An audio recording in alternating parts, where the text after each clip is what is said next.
Yeah. It's a good word. It's a good word. It's a good word. So can you take anything from that? No, let's get the hell out of here. The guys are laughing because I walked in and said, let's go. Let's get it in. I mean, there's not a lot to say. Those was one of those games, you knew it early, that you just had to win the game, find a way to win the game, outscore them. They do a great job. They all are guards. They attack. They put them, we had some guys in tough spots, but a lot of big games for us. I tell you, Jalen McDaniels has he's been wonderful in a lot of ways. In defense, rebounding, cuts, finishing. He's really good with the ball in the middle of the floor, too. Made a couple of great decisions. So very happy with him. Daniel House and Shake, I mean, their minutes are up and down. Both were ready to play. They both have been fantastic. And then James with 20 assists drove, listen, it's just incredible.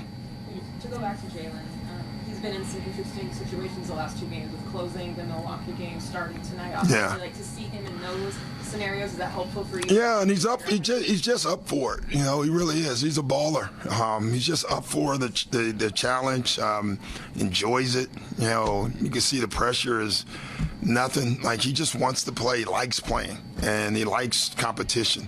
And that's been really good for us. You mentioned trying to get him in the right spots and defensive things. But yeah. You also just said the hustle plays, the rebounds. Yes. Does that kind of help a player who's trying to integrate to a team? Yeah. They can do things like that. Yeah, and you know what? It's funny. They recognize what he can do. James hit him on a long court pass. James hit him on one of those undercuts. They're starting to look for him because they know he can catch. They know he can finish. So it's been pretty good for him. James's 20 assists made him the first Sixer to ever have multiple 20-assist games in the same season. Come on, Mo Cheeks. I thought you were better than that. How impressive is it that he did it with just one turnover? Oh, the great thing about James overall, he pretty much doesn't turn the ball over a lot, makes smart plays, but his passing, when he plays like tonight and the other night, he had 30 and 10, right? Tonight he had 14 and 20. It's just, it just makes us so hard to beat with his ability to pass.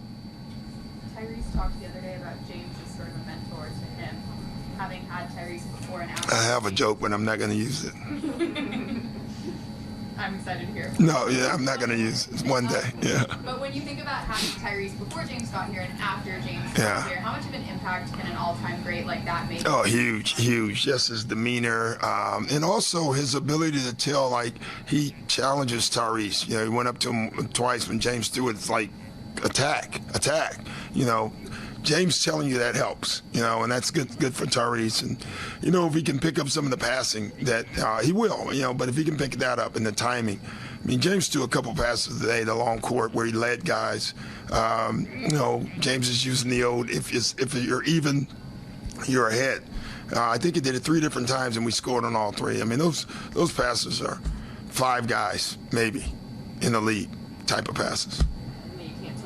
Don't want to take much defensively, but is there anything that maybe you've seen happen in other games recently that you're like, okay, this is something we need to stop? Now, listen, someone had to make a stretch of stops, and we did that. So even though it was an offensive game, we had the one stretch where we had 6 stops in a row, and we got the ball, scored a 12. So at some point, someone had to make a defensive stand, and we did that enough to win the game. So we'll take that from it. Seems like they kind of tried to jump things up at times. Yeah. Yeah. How do you think you got? I mean, obviously tonight you handled it well. Yeah. What's the key to handling it? Just our spacing. I got on James one time because we were killing him, and then he switched the guys to the wrong side, and that allowed them to overload. But anytime they try to do that, and you put that guy on that nail in the middle of the floor, and we hit them, they're in trouble. And I thought we did that. Paul Reed caught one. Jalen caught a couple. D-Melt caught him. I mean, we're really good. We work on it, though, because we do anticipate teams trying to get the ball out of James' hands at times, especially when Joel's off the floor. You mentioned Paul. In those situations, it feels like he's gotten a lot better. Way better. He's just slowing down. Yesterday was funny, or the Milwaukee game, he had caught it, and you could see he was about to, I think, shoot a 3. And then he caught himself, and dribble handoff, rolled, and got the layup. That's the difference. He's starting to grow. All right, guys. We play tomorrow. You guys at the flag in the morning.